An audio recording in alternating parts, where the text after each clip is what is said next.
Coast oysters take on East Coast lobsters. It's all about national pride today on The Express.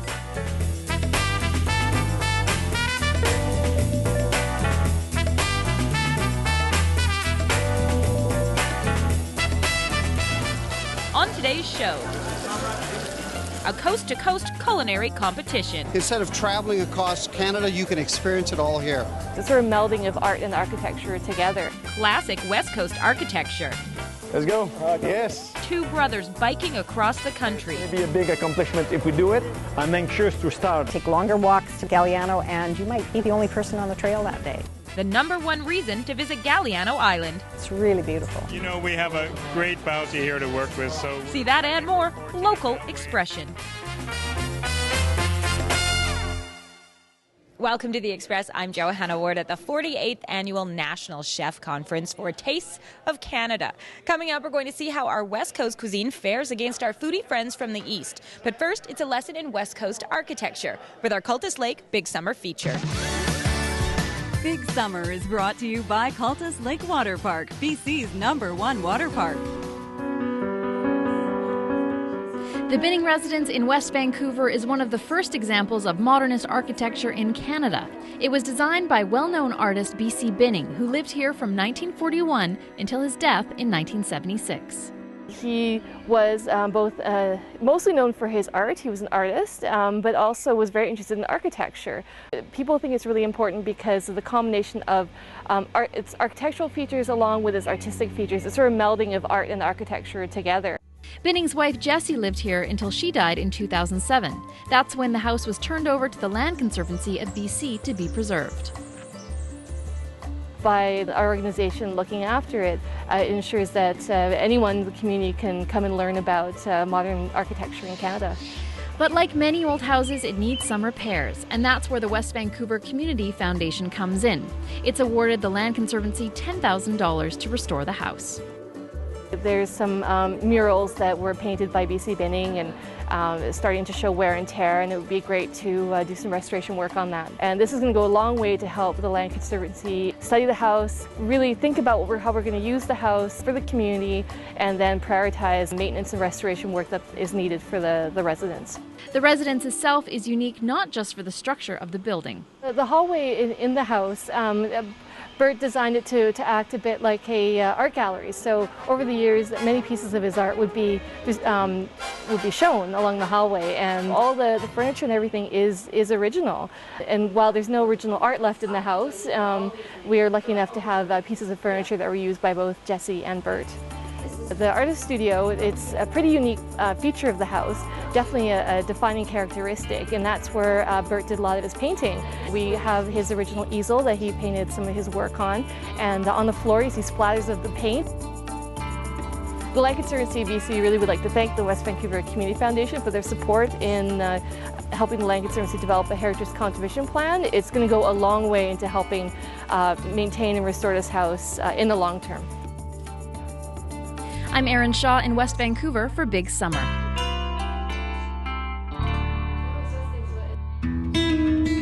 This story on the work of the West Vancouver Community Foundation has been made possible in part through a generous grant from Odlum Brown Limited. The Land Conservancy of BC maintains the house, and they're hosting an open house in July. You can go to their website for details, and that's also where you can book your private tour. You're watching The Express, and today we're at Tastes of Canada. It's a food pairing event with a deliciously regional twist. This is kind of an extravaganza. Instead of traveling across Canada, you can experience it all here. What we did is we invited each province, and they brought Indigenous food and drink, and they're preparing it tonight. How do you think BC is representing against all the other provinces? You know, we have a great bounty here to work with, so I think we're fortunate that way, and our seasons are very friendly to us, right? And we have a lot of knowledgeable people in the province that are foodies. We've got beautiful beef from Alberta. We have, of course, oysters from British Columbia. We have foie gras. We have duck. This is a Epicurean delight. I don't want to be rude, but I'm just going to reach right in, okay? Representing Saskatchewan, does that mean this is going to be the friendliest meal at this event? Absolutely. We've got a crispy smoked duck bacon covered with some Carmine Jewel cherry preserves, which are grown just outside Regina and Lumsden, and we're serving it with a Bushwhackers dark ale. It's a kitchen party. You bet, party with the cooks. So I think that we're really hot in our ideas. We have good ingredients, and it's just a lot of fun. Isn't that nice? Beautiful. The lobster is actually from a raw stage. We got it raw. Okay. And then we cooked it slightly, just a couple of minutes in the macaroni. So it's beautiful. And paired with something very BC. Mission Hill Reserve Chardonnay goes together just like butter and bread. Tastes of Canada is part of a national chef conference. It's happening in Vancouver this week. And coming up, we're going to taste test the Komogwai Oyster Bar. But right now, it's another story that takes us across the country. Two brothers have teamed up to bike 6,000 kilometers. That's the distance from one brother's hometown to the other. Reporter Bianca Solterbeck explains why.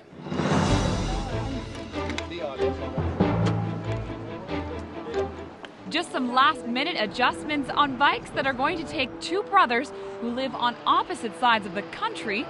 I'm living here in Vancouver, and he's living in Bécomo, or hometown up north in Quebec. On a cross-country adventure. It's going to be a big accomplishment if we do it. I'm anxious to start. I'm ready to start. Today they're saying goodbye to family and friends. Let's go. Yes. Yes. But they're taking a piece of the West Coast with them. We're going to carry water from the Pacific and pour it into the Atlantic Ocean to say, you know, it's possible to carry something on your back from here to there, so it's possible to fight cancer as well. Fight cancer by fundraising $100,000. That's the goal of this trip. And the inspiration, well, that's Remy, who's living with cancer. The doctor told me in 2007 that I have a lymphoma cancer. He's had this chemotherapy, immunotherapy, but hopefully many years without having to go under treatment again. I received a lot, and I won't give some things to the other people who need help. The brothers will be joined by an old friend on their trip. It'll be hard work. The three of us are going to be biking 6,000 kilometers. But I'm pretty sure they'll keep a sense of humor. Take a trajet and support my friends. In fact, what he's not saying is that he's coming to cut the wind. We need a windbreaker, you know, to make sure he's going to carry us all the way to Bécomo. They have a positive attitude and a plan, but this will be a grueling journey. Good thing this group knows the road of life can be bumpy, so it's most important who comes along for the ride. I believe life is very short. We have to enjoy it as much as we can. Spend the time with people we love. That's what we're going to do, and spending time with my brother is the key. We stopped 3 bicycles, and we will finish 3 bicycles. We are 3 friends, and we want to finish 3 friends. I'm Bianca Solterbeck in Vancouver for The Express. The brothers are almost halfway to their goal of raising $100,000. If you'd like to help them out, you can donate online at iris.ca. You're watching The Express, and coming up, we've got some sisterly love and some foodie families. After the break, Aubrey's very difficult to talk to. You shared that with her? No, just now. The wedding bells go to counseling. You will stretch the truth and admit it to these 2 people sitting in front of us. The legend of Komogwai. You're watching local TV on The Express.